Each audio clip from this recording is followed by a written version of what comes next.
One of Emu's devil fruit powers is to share her ability and part of her essence to others via a devil's contract. For instance, Emu with the Devil no Mi is able to grant her subordinates with the ability to create summoning circles across the world. Saturn was able to utilize this and bypass his way into Egghead. The other Goroseis were also able to teleport there all the way from Mary Geoise. But in reality, this summoning circle and the communication they can have amongst each other is given to them with Emu as a conduit, which is why when Joy Boy's Haki was unleashed, it not only hurt the Gorosei but also Emu, whose essence and powers were with the 5 elders, and so in turn caused her to drop on her knees, breaking the summoning circle, sending the Goroseis back to where they were before it happened. The other proof to this is the 5 elders' immortality. Initially, we believed that all of them went through the Ope no Mi surgery, but in chapter 1125, Saturn instantly withers away after Emu strips him of his position as a Gorosei. It's as though his longevity was due to Emu's powers and not his own. And now, Emu has just sent the leader of the God's Night, Figarland, Shamrock. What the hell is even that?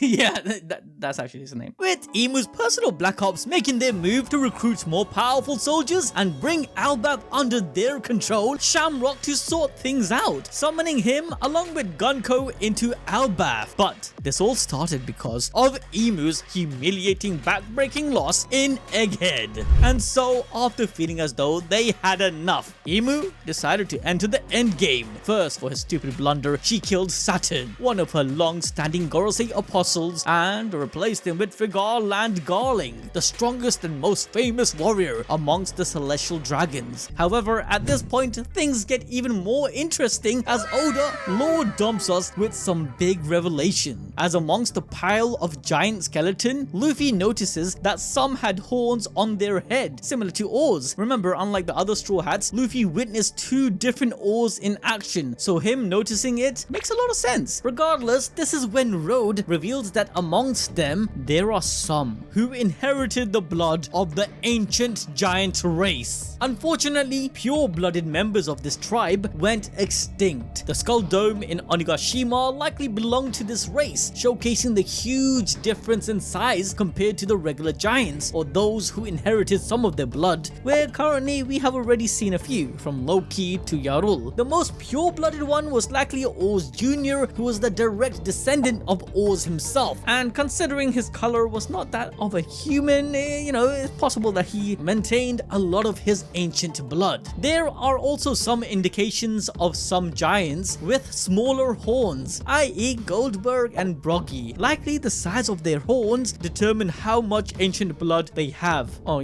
these guys probably just wearing horned helmets. But these horns also resemble the features of an Oni, which could suggest that Onis like Kaido and Yamato might be a distant relative to them as well. However, it's here where we come to a massive portrait of King Harald himself. Lore Master Road says that he was a peace-loving man and wanted to connect Elbaf to the rest of the world, similar to, Odin's dream for Wano. I mean, this guy was said to be the greatest king Elbaf has ever seen and was the epitome of peace, to the point that he ripped out his own horns since he hated violence.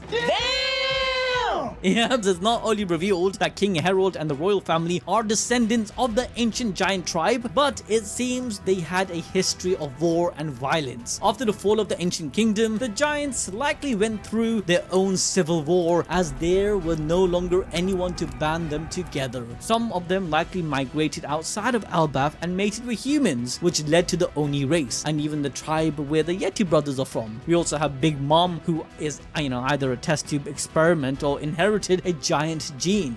With Elbaf, the giants, after constant wars, might have found it hard to find a partner and went outwards, mating with humans, which in turn diluted the blood of their descendants. Now I know you're thinking, how the heck can a giant impregnate a human? Like the girl would be instantly killed just from the attempt. But hey, it's possible the other way around, as we've seen with Ripley having a half-human, half-giant son in Colon. But regardless, because the giant race was divided into various tribes, King Harald's ancestor won the war between them many years ago, banding them all together under one country, Elbaf. However, from his actions, it's clear that Harald didn't care about purity of bloodlines at all, as it's revealed that Hajrudin's mother is different from Loki's and had originated from a different country altogether. Hence why Hajrudin, unlike his younger brother Loki, does not have horns. However, even though Harald didn't care, the people of Elbaf did, and so she wasn't able to become queen as they refused to accept her to the point of even looking down on her. King Harald was then forced to remarry to find a queen. So yep, racism even exists amongst the giants.